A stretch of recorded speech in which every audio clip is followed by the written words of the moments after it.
Good day to everyone. Welcome to Hope and Strength for the Journey. Our scripture verse for today is found in the book of 1 John chapter 5 verse 14 says, "And this is the confidence that we have toward Him, that if we ask anything according to His will, He hears us."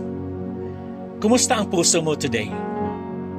Alam mo ba, ang isa sa pinaka-common na tanong ng maraming Kristiyano ay, "Lord, naririnig mo ba talaga ako?" Today, we are going to talk about something powerful, confidence in prayer. Hindi ito yabang. Ito ay assurance that God listens if we ask according to His will. Na-experience mo na ba yung tumawag ka sa isang hotline at puro robot ang sumasagot? Press 1 for English, press 2 for Tagalog. Ang dami mong pinindot pero walang totoong tao. Nakaka-frustrate, di ba?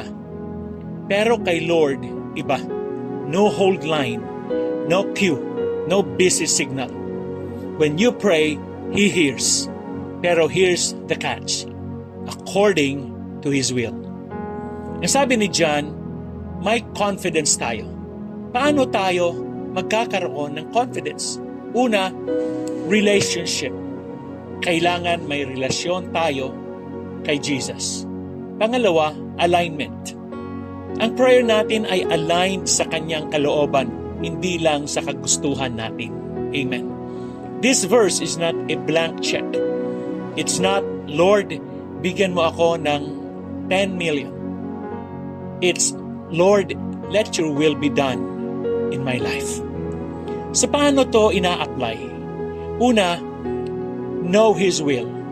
Meaning, basahin ang Bible. The more you know the Word, the more you pray aligned with His Word. Pangalawa, pray boldly. Huwag kang matakot. Hindi ka istorbo kay Lord. Amen. Pangatlo, trust His answer.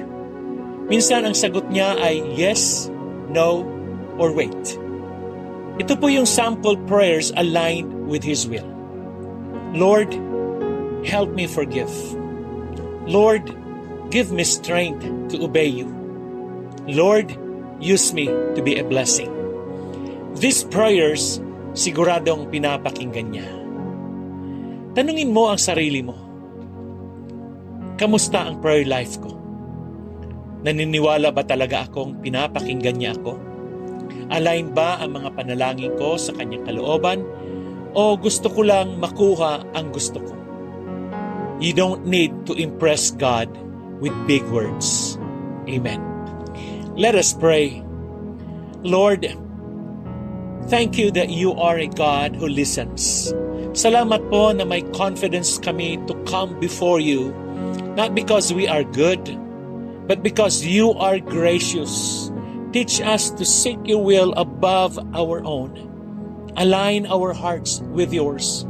And when we pray, remind us that we are never unheard. Use us, mold us, and may our prayers always bring glory to your name. In Jesus' name we pray. Amen.